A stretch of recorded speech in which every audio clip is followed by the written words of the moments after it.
میرے سوا کسی کو اپنا کارساز نہ سمجھنا، توکل میں شرک نہ ہو، شرک فی توکل، توکل کل کا کل میری ذات پر رہے۔ اسباب و وسائل بھی ہیں اور تمام چیزیں دنیا میں ہیں، آدمی ان سے اثر پذیر بھی ہوتا ہے، ظاہر بات ہے اسباب استعمال کرتے ہیں ہم، لیکن اسباب کو استعمال کرو، اس پر توکل کبھی نہ کر بیٹھنا، توکل صرف میری ذات پر۔ ذریۃ من حملنا مع نوح انہ کان عبدا شکورا، ساتھ ہی ذکر ہو گیا حضرت نوح علیہ السلام کا کہ اے بنی اسرائیل تم ان لوگوں کی نسل سے ہو جنہیں ہم نے نوح کے ساتھ کشتی میں اٹھایا تھا، اور نوح ہمارا بہت ہی شکر گزار بندہ تھا علیہ الصلوۃ والسلام۔ ان دو آیتوں کے حوالے سے ایک بات اور نوٹ کر لیجئے کہ ویسے تو بنی اسرائیل کی تاریخ چلتی ہے حضرت یعقوب سے علیہ الصلوۃ والسلام۔ حضرت یعقوب کا لقب تھا اسرائیل، اسرائیل کے لفظی معنی ہے، یہ عبرانی لفظ ہے اسرائیل کے معنی عبداللہ، اللہ کا بندہ، یہ ان کا لقب تھا۔ ان کے 12 بیٹے تھے، ان سے جو نسل چلی وہ بنی اسرائیل۔ تو حضرت یعقوب سے حضرت موسیٰ تک یہ تقریباً 400-500 برس کا فصل ہے۔ نسل تو موجود تھی لیکن ابھی امت کی حیثیت اس کی نہیں بنی تھی، امت کی حیثیت اس وقت بنی ہے جبکہ انہیں تورات عطا کر دی گئی۔ گویا کہ در حقیقت امت کی تشکیل جو ہے اس کے لیے کتاب اور شریعت کا دیا جانا ضروری ہے۔ معلوم یہ ہوا کہ تاریخ بنی اسرائیل جب بحیثیت امت مسلمہ اس کا آغاز ہوگا تو وہ اس وقت سے ہوگا جبکہ حضرت موسیٰ علیہ السلام کو تورات دی گئی۔ اور یہ نوٹ کر لیجئے کہ یہ 1300 قبل مسیح کا واقعہ ہے، حضرت مسیح علیہ السلام سے تقریباً 1300 سال قبل، 1300 وہ اور 1900 یہ، بلکہ اب 2000 جمع کر لیجئے تو لگ بھگ 3300 برس، 3300 برس آج سے پہلے یہ واقعہ ظہور میں آیا کہ حضرت موسیٰ علیہ السلام بنی اسرائیل کو لے کر مصر سے نکلے، سینائی پیننسولا میں آئے، پھر یہاں کوہ طور کے پاس پڑاؤ ڈالا، پھر وہاں سے حضرت موسیٰ کو 30 دن کے لیے، پھر 10 دن کا اضافہ کیا گیا، 40 دن تک کے لیے کوہ طور پر طلب فرمایا گیا، پھر انہیں تورات دی گئی۔ یہاں سے در حقیقت تاریخ بنی اسرائیل کا آغاز ہوتا ہے۔ گویا کہ حضور صلی اللہ علیہ وسلم کی بعثت کے وقت تک بحیثیت امت بنی اسرائیل کی عمر 2000 برس ہو چکی تھی، اس لیے کہ 1300 قبل مسیح میں تورات انہیں عطا کی گئی، اور حضور صلی اللہ علیہ وسلم پر 610 عیسوی میں قرآن مجید کا نزول شروع ہوا، تو 1300 اور 600 1900 برس ہو گئے، گویا کہ تقریباً 2000 برس تاریخ ہو چکی تھی، عمر ہو چکی تھی اس امت کی، جبکہ قرآن مجید نازل ہوا اور ان سے ان آیات کے حوالے سے خطاب ہو رہا ہے۔ چوتھی آیت میں فرمایا وَقَضَيْنَا إِلَىٰ بَنِي إِسْرَائِيلَ فِي الْكِتَابِ لَتُفْسِدُنَّ فِي الْأَرْضِ مَرَّتَيْنِ وَلَتَعْلُنَّ عُلُوًّا كَبِيرًا، ہم نے پہلے ہی متنبع کر دیا تھا بنی اسرائیل کو کتاب میں کہ تم 2 مرتبہ زمین میں بڑا فساد مچاؤ گے اور سرکشی کرو گے، اور بہت ہی تم یوں سمجھیے کہ غلط راستے پر پڑو گے۔ یہ گویا کہ ایک پیشین گوئی تھی۔ اس کے بعد فرمایا فَإِذَا جَاءَ وَعْدُ أُولَاهُمَا، جب ان 2 میں سے پہلے کا وقت آیا، بَعَثْنَا عَلَيْكُمْ عِبَادًا لَّنَا أُولِي بَأْسٍ شَدِيدٍ فَجَاسُوا خِلَالَ الدِّيَارِ، تو ہم نے تم پر بھیج دیے، مسلط کر دیے اپنے بڑے تند خو اور خوخار بندے جو تمہاری آبادیوں میں گھس گئے۔ وَكَانَ وَعْدًا مَفْعُولًا، اور وہ جو ہماری دھمکی تھی وہ پوری ہو کر رہی، جو وعدہ تھا وہ تکمیل کو پہنچا۔ ثُمَّ رَدَدْنَا لَكُمُ الْكَرَّةَ عَلَيْهِمْ، پھر ہم نے تمہاری باری ان پر لوٹا دی، پھر تمہیں ہم نے حوصلہ دیا، ہمت دی، تمہاری مدد فرمائی۔ وَأَمْدَدْنَاكُمْ بِأَمْوَالٍ وَبَنِينَ، اور تمہاری مدد کی مال کے ذریعے بھی، اولاد کے ذریعے بھی۔ وَجَعَلْنَاكُمْ أَكْثَرَ نَفِيرًا، پھر تمہاری تعداد بہت کر دی، تمہاری نفری کو بہت بڑھا دیا۔ إِنْ أَحْسَنْتُمْ أَحْسَنْتُمْ لِأَنفُسِكُمْ، اگر تم نے کوئی بھلائی کمائی تو اپنے لیے کمائی، وَإِنْ أَسَأْتُمْ فَلَهَا، اور اگر تم نے کوئی برائی کمائی تو وہ بھی اپنی جانوں پر، اس کا سارا وبال تم پر ہوگا۔ فَإِذَا جَاءَ وَعْدُ الْآخِرَةِ، پھر جب دوسرے وعدے کا وقت آیا، لیسوءوا وجوہکم، پھر ہم نے تم پر مسلط کر دیے اپنے خوخار بندے تاکہ وہ تمہارے چہرے بگاڑ دیں، تمہارے حلیے بگاڑ دیں، وَلِيَدْخُلُوا الْمَسْجِدَ كَمَا دَخَلُوهُ أَوَّلَ مَرَّةٍ، اور تاکہ وہ داخل ہو مسجد میں اور اس کی حرمت کو پامال کریں جیسے کہ پہلی مرتبہ انہوں نے کیا تھا، وَلِيُتَبِّرُوا مَا عَلَوْا تَتْبِيرًا، اور تاکہ وہ تباہ و برباد کر دیں ہر اس چیز کو جس پر انہیں غلبہ حاصل ہو جائے۔ اب یہاں تک ذرا رک کر ان آیات کے حوالے سے تاریخ بنی اسرائیل کے 4 ادوار کا ایک تاریخی نقشہ جو ہے اپنے ذہن میں جما لیجیے۔ ان میں سے در حقیقت یہاں پر ذکر ہو رہا ہے 3 کا، لیکن 3 سے پہلے ایک اور دور ہے جو محذوف ہے، خود بخود اگر انسان غور کرے گا تو اس کی طرف بھی اس کی توجہ ہو جائے گی۔ اصل میں تاریخ بنی اسرائیل کے جو یہ 4 ادوار ہیں ان میں سے تقریباً ہر ایک دور جو ہے وہ 500 برس پر محیط ہے۔ قوموں کا عروج اور زوال کو 2-4 برس کی بات تو ہوتی نہیں، جیسے کہ حفیظ جالندری مرحوم نے کہا اپنے فن کے بارے میں کہ ترتیب اور تدوین فن میں جو بھی حفیظ کا حصہ ہے نصف صدی کا قصہ ہے، 2-4 برس کی بات نہیں۔ یہ بھی جب انہوں نے شعر کہا تھا تب نصف صدی تھی، بعد میں تو میں سمجھتا ہوں کہ 5 صدی کے لگ بھگ جو ہے ان کا معاملہ جاری رہا ہے شعر گوئی کا۔ لیکن یہ بھی ایک فرد کا معاملہ ہے نا، قوموں کا تو عروج بھی کئی 100 سال میں اور پھر زوال بھی آتا ہے تو ایک دن میں تو نہیں آ جاتا۔ ایک بڑی طاقت، ایک بڑی قوت جو ہے وہ اگر گرتی بھی ہے تو گرنے میں بھی اسے وقت لگتا ہے۔ ان 4 ادوار میں سے میں چاہتا ہوں کہ موٹے موٹے اس کے جو لینڈ مارکس ہیں، جو اہم نشانات ہیں، وہ آپ اپنے ذہن نشین کر لیجئے تاکہ پھر اسی کے حوالے سے آپ دیکھیں گے کہ کس قدر مشابہت تامہ ہے امت مسلمہ کی تاریخ میں اور اس سابقہ امت کی تاریخ میں، جس کے لیے کہ حضور نے تمثیل یہ استعمال فرمائی جیسے ایک جوتی دوسری جوتے سے مشابہ ہوتی ہے۔ آپ کو معلوم ہے کہ جوتیوں کا جوڑا جب رکھا ہوتا ہے زمین پر تو ان میں فرق نظر آئے گا، ایک کا رخ ادھر ہے ایک کا رخ ادھر ہے، پاؤں کے پنجوں کے رخ کے حساب سے جوتی کا رخ ہے، فرق ہے۔ لیکن اگر ان کے تلووں کو جوڑ دیا جائے تو کوئی فرق نہیں، بال برابر فرق نہیں۔ بلکہ میں الفاظ استعمال میں نے کیے کراچی میں بھی کہ کبھی ہم میٹرک میں جب جیومیٹری پڑھتے تھے تو ایک الفاظ آتے تھے ٹرائنگلز آر کانگروئنٹ، یعنی یہ ٹرائنگلز یہ مثلثیں بالکل ایک دوسرے کے ساتھ مطابقت رکھتی ہیں۔ اسی طرح تلووں کو جوڑ دیجئے تو تلوے تو بالکل کانگروئنٹ ہوں گے ایک دوسرے کے ساتھ، ان میں بال برابر فرق نہیں ہوگا۔ تو ظاہر بات ہے جب 2000 برس کا فصل ہے، وہ تاریخ شروع ہو رہی ہے 1300 قبل مسیح سے اور حضور کی امت کی تاریخ شروع ہو رہی ہے 7ویں صدی سے، تو فرق 2000 برس کا ہو گیا۔ تو بظاہر تو فرق ہے، لیکن یہ کہ اس کے بٹوین دی لائنز اگر ریڈ کریں گے، بین السطور دیکھیں گے تو معلوم ہوگا کہ بالکل ایک ہی بات ہے، جیسے تاریخ اپنے آپ کو دہرا رہی ہے۔ تو پہلا دور عروج جو ہے بنی اسرائیل کا، جس کا یہاں صراحتاً ذکر نہیں ہے، اس لیے کہ وہ اذر من الشمس ہے، ہر مسلمان بھی واقف ہے، ہر یہودی بھی جانتا ہے۔ اس دور کا جو اہم ترین حصہ ہے وہ ان کے 100 برس ہیں، جس کو کہا جا سکتا ہے کہ وہ ان کی خلافت راشدہ ہے۔ 20 برس حضرت طالوت کے، 40 برس کا دور حکومت حضرت داؤد کا، 40 برس کا دور حکومت حضرت سلیمان کا علیہ الصلوۃ والسلام۔ یہ ایک صدی جو ہے یہ ان کے زینت کی، ان کے عروج کی صدی ہے، ان کا غلبہ، ان کی حکومت، ان کی قوت۔ اور حضرت سلیمان کے دور میں تو آپ کو معلوم ہے اللہ نے جو انہیں عطا فرمایا وہ کسی بادشاہ کو عطا فرمایا ہی نہیں۔ ان کی حکومت تو ہوا پر بھی تھی، ان کی حکومت جنات پر بھی تھی، ان کا دبدبا کس طرح ایک دھمکی دی ہے اور ملکہ سبا حاضر ہو گئی ہے ہاتھ جوڑتی ہوئی، کہاں یمن ہے اور کہاں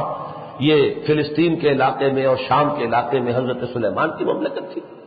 لیکن یہ کہ صرف ایک دھمکی ہے، ایک خط گیا ہے، انہ من سلیمان وانہ بسم اللہ الرحمن الرحیم اللہ تعالی علی واتونی مسلمین، خلاص ایک لفظ کے اوپر مشتمل خط گیا ہے اور وہ یوں سمجھیے کہ ہاتھ جوڑ کر عظیم سلطنت کی جو ملکہ تھی حاضر ہو گئی۔ تو حضرت سلیمان علیہ السلام کے 40 برس، اس سے پہلے حضرت داؤد علیہ السلام، اس سے پہلے حضرت طالوت جن کا ذکر جو ہے سورہ بقرہ کے اندر ہے، طالوت و جالوت کا معاملہ۔ تو یہ ان کی سطوت کا عظیم ترین دور ہے، یوں سمجھیے جیسے ہمارے ہاں خلافت راشدہ، ویسے ان کا یہ دور ہے 3 بادشاہوں کا دور۔ حضرت طالوت، حضرت داؤد، حضرت سلیمان۔ حضرت سلیمان کے انتقال کے فوراً بعد ان کے زوال کا آغاز ہو گیا۔ ابھی صرف آغاز کا لفظ بول رہا ہوں میں۔ اور اس کی علامت کیا تھی کہ مملکت دو حصوں میں تقسیم ہو گئی۔ حضرت سلیمان کے دو بیٹے تھے، دونوں نے آپس میں مملکت تقسیم کر لی۔ ایک شمالی مملکت اسرائیل، اس کا نام اسرائیل تھا، اور ایک جنوبی مملکت جس کا نام یہودا تھا۔ یہ دو مملکتیں چلتی رہیں۔ جب دو ہوتی ہیں تو ان میں وہ کھٹپٹ بھی ہوتی ہے، اختلافات بھی ہوتے ہیں۔ پھر جب کھٹپٹ اور اختلافات ہوں گے تو دشمن اس سے فائدہ بھی اٹھائیں گے۔ کئی سو برس میں یہ گرتے گرتے اس مقام کو آ گئے کہ پہلے ایسورینز نے حملہ کیا اور شمالی مملکت اسرائیل کو تہس نہس کر دیا، ختم کر دیا، اس کا نام و نشان مٹ گیا۔ اور اس کے بعد اصل جو ان کی تباہی آئی ہے، ایسیرینز کا حملہ شمال سے ہوا، یہ میں خاص طور پہ نوٹ کرا رہا ہوں، تبھی آپ اپنی تاریخ کی سمجھ سکیں گے مشابہت۔ اور پھر جو آیا حملہ وہ نیبوکڈنیزر، بخت نصر، بخت نصر ہم اردو میں لکھتے ہیں، نیبوکڈنیزر انگریزی میں لکھا جاتا ہے، کنگ آف بیبیلونیا۔ یہ بابل کا علاقہ جو ہے موجودہ عراق کا علاقہ ہے، یہاں کا بادشاہ تھا، اس نے حملہ کیا، اور یہ تقریباً 600 قبل مسیح میں یہ حادثہ ہوا ہے۔ 600 قبل مسیح کے لگ بھگ بڑا عظیم تباہی کا معاملہ ہوا، جسے کہا گیا ہے باسنا علیکم عباد لنا اولی باس شدید فجاسوا خلال الدیار وکان وعدا مفعولا۔ عجیب نقشہ کھینچا گیا ہے کہ ہم نے تم پر اپنے خوخار اور بڑے زوردار قسم کے لوگ جو ہیں بندے مسلط کر دیے، وہ تمہاری بستیوں میں گھس گئے، انہوں نے تباہ و برباد کر کے رکھا۔ نیبوکڈنیزر کے حملے کی یہ بات جان لیجئے، 6 لاکھ یہودیوں کو اس نے قتل کیا، اور 6 لاکھ کو کیپٹن بنا کر، اسیر بنا کر، قیدی بنا کر بیبیلونیا لے گیا۔ یروشلم پورا شہر اس نے مسمار کر دیا۔ اینٹ سے اینٹ بجانا جسے کہتے ہیں وہ بھی میرے نزدیک کم ہے، کوئی 2 اینٹیں سالم نہیں چھوڑی۔ اور ہیکل سلیمانی، حضرت سلیمان علیہ السلام نے جو وہ عبادت گاہ بنائی تھی، ہیکل سلیمانی، جو یہود کی انتہائی متبرک، اور یوں سمجھیے کہ جیسے ہمارے لیے خانہ کعبہ ہے ویسے وہ ہیکل سلیمانی ان کے لیے تھی، اس کو مسمار کر دیا، اس کی جڑیں تک اور بنیادیں تک کھدوا دی۔ اس وقت سے جو تورات گم ہوئی ہے، پھر تورات موجود نہیں ہے، اس وقت تک تورات کی وہ الواح ان کے پاس موجود تھی، جو حضرت موسیٰ علیہ السلام کو پتھر کی تختیوں پر جو تورات کندہ کی ہوئی دی گئی تھی، وہ اس وقت تک محفوظ تھی۔ اس کے بعد سے ان کا کوئی وجود نہیں ہے، کہاں گئی۔ یہ ہے وہ پہلا دور ان کے زوال کا، جس پر شدید ترین عذاب آیا، اللہ کی بڑی سخت سزا سے یہ لوگ دو چار ہوئے۔ اس کے بعد ان کا دوسرا دور عروج شروع ہوا، تقریباً 150 برس بعد، اور اس کا وہ سبب کیا بنا؟ اب دیکھیے، تاریخ اور جغرافیہ ذہن میں رکھیے، یہ فلسطین یا شام کا علاقہ جو ہے یہ بالکل مغرب میں ہے، میڈیٹرینین کے ساتھ، اس کے ذرا مشرق میں عراق ہے، اس کے ذرا مشرق میں آئیے تو ایران ہے۔ ایران کا بادشاہ کیخورس یا سائرس، جس کی 2500 سالہ برسی منائی تھی شہنشاہ ایران نے، اس نے حملہ کیا بابل پر، عراق پر، جیسے ابھی ایران عراق جنگ جاری رہی ہے، اور اس نے بابل کو تخت و تاراج کیا،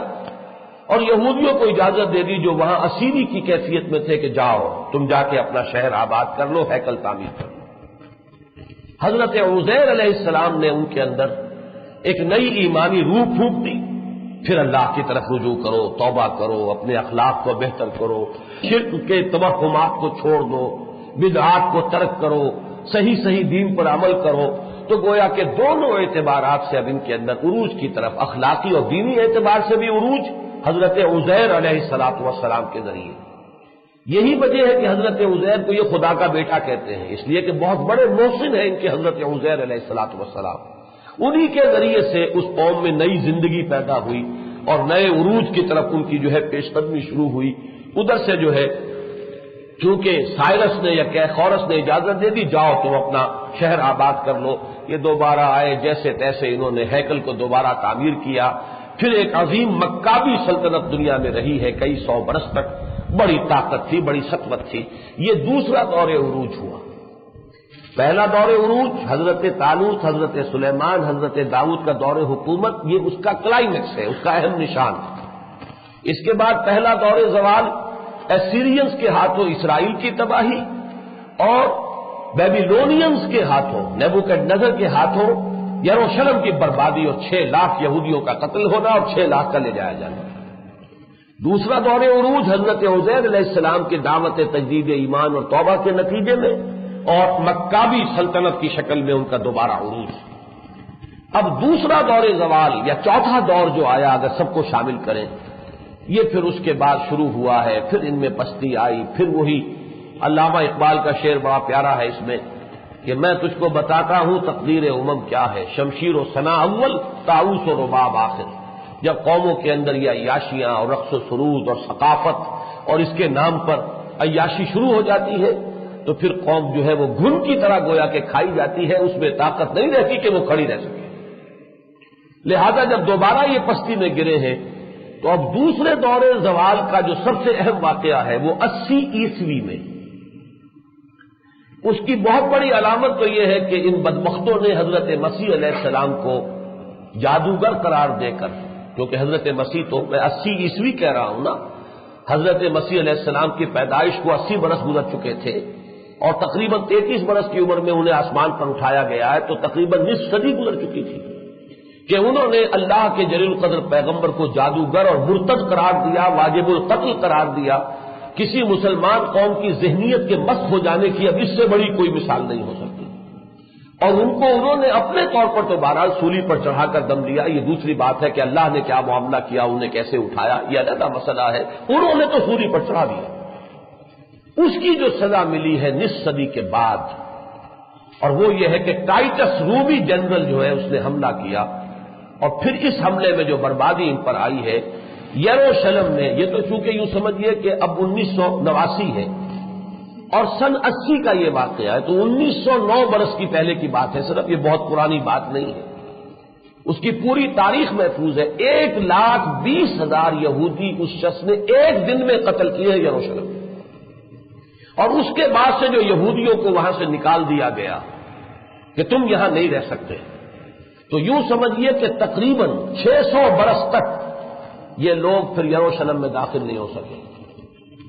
اور یہ داخل کب ہوئے ہیں، یہ تاریخ کے عجیب واقعات ہیں، ان کو ذہن میں رکھیے۔ 600 برس تک، تقریباً 625 برس یہ جلا وطن رہے، ان کا محبوب شہر، ان کا ہیکل سلیمانی کو دوبارہ اس نے مسمار کیا، اور 600 برس 625 برس کے لیے جلا وطن رہے۔ انہیں دوبارہ یروشلم میں داخل ہونے کی اجازت حضرت عمر فاروق نے دی ہے رضی اللہ تعالی عنہ، جب ان کے ہاتھوں بیت المقدس فتح ہوا، اور انہوں نے پھر ازراہ ترحم، ازراہ کرم، انہوں نے یہ فیصلہ کیا کہ یروشلم will remain an open city for all the Jews and Christians and Muslims, یہ کھلا شہر ہے، یہ سب کو کھلی اجازت ہے، یہودی بھی آئیں عبادت کریں، اپنی مقدس مقامات کی زیارت کریں، عیسائی بھی آئیں، برابر کے حقوق اس شہر میں حاصل رہیں گے، یہودیوں کو بھی، مسلمانوں کو بھی اور عیسائیوں کو بھی، ہاں انتظام ہمارے ہاتھ میں رہے گا۔ یہ ہے وہ مرحلہ جب کہ اب قرآن ان سے خطاب کر رہا ہے کہ بدبختوں تمہیں اب 500 برس گزر چکے ہیں، اب آپ سن 80 نکالیے، سن 80، اور یہ خطاب ہو رہا ہے کب؟ سورہ بنی اسرائیل ہجرت سے متصلاً قبل نازل ہوئی ہے، ہجرت ہوئی ہے 622 عیسوی میں، تو لگ بھگ 620 میں یہ آیات نازل ہو رہی ہیں، سن 80 نکال دیجئے تو 540 برس بیت چکے تھے جب یہ خطاب ہو رہا ہے کہ وہ یروشلم سے نکال دیے گئے تھے، جلا وطنی کے عالم میں تھے۔ اس وقت قرآن ان سے کہتا ہے عسیٰ ربکم ان یرحمکم وان عدتم عدنا، اب بھی تمہارا پروردگار تم پر رحم کرنے کے لیے تیار ہے۔ وہ جو اقبال کا ایک شعر ہے کہ ہم تو مائل بکرم ہے کوئی سائل ہی نہیں، راہ دکھلائیں کسے رہنم منزل ہی نہیں۔ اللہ تعالیٰ تو ہر رات سمائے دنیا تک نزول فرماتا ہے، پہلے آسمان تک نزول فرماتا ہے، اور پھر وہاں پکارنے والا پکارتا ہے، ندا کی جاتی ہے کہ حل من مستغفر فاغفر لہ، ہے کوئی استغفار کرنے والا کہ میں اسے بخش دوں؟ حل من سائل فاعطیہ، ہے کوئی مانگنے والا کہ میں اسے عطا کر دوں؟ ہم تو مائل بے کرم ہے کوئی سائل ہی نہیں، پاؤں پھیلائے لوگ سو رہے ہیں، ہم سے کسی نے لو لگائی ہی نہیں، ہم سے کسی نے کچھ مانگا ہی نہیں،